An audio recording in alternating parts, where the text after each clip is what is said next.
is there any way for people to clean themselves on a daily life? I know that you are supporting people through the sessions, right? But if there are any life hacks or that we can use, that listeners can use in their daily life to have this Absolutely. like clean body and to raise the vibrations and stay on the higher frequency. So how we can support each other, support our physical body, our energetic body, emotional body to stay clean. Yes. Yeah.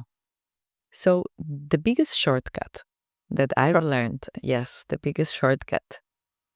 We often want to find a story behind everything. We want to understand. We want to find the root. We want to see. And it makes the entire process longer because actually the story is not needed. The story is just a story. What is important is the energy that is behind the story that has to be released. And so that already to start with, we can let go of.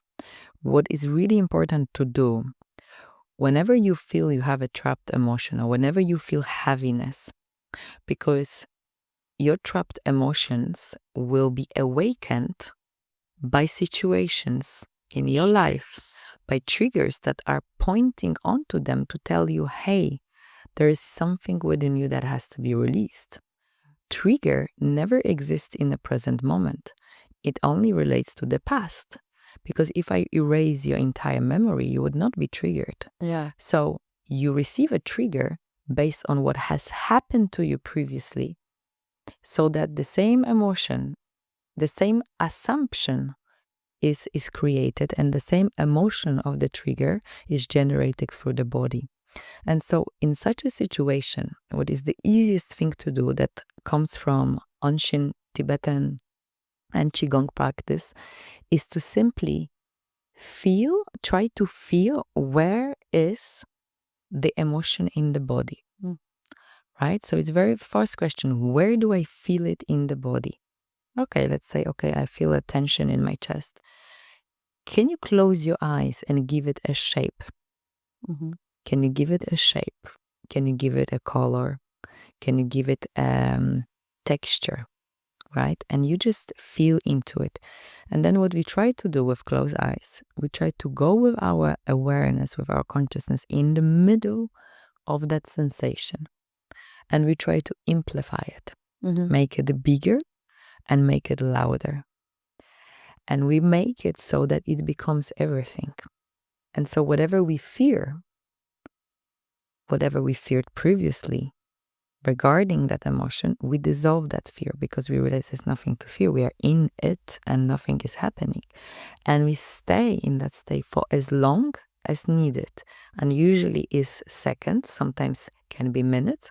But you see, if you will give this enough presence and attention and acceptance, that it starts to slowly dissolve. It starts to transform. It starts to change. It starts to shift. And you will see it. You will see it happening with your eyes closed. The texture won't be the same anymore. The texture will start to change. The color will start to change. And you just witness that for as long as it's needed until you feel the lightness and you feel that something was liberated.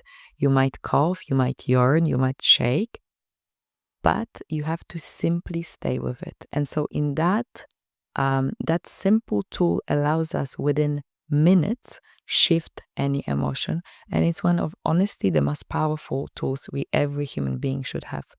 But we forget we do have that tool. Sometimes even I forget, and we feel that something is uncomfortable, and we still won't sit and won't take this 5 minutes to actually go there. We will try to numb it. We will try to distract ourselves from it, from that negative emotion that is trapped inside of that.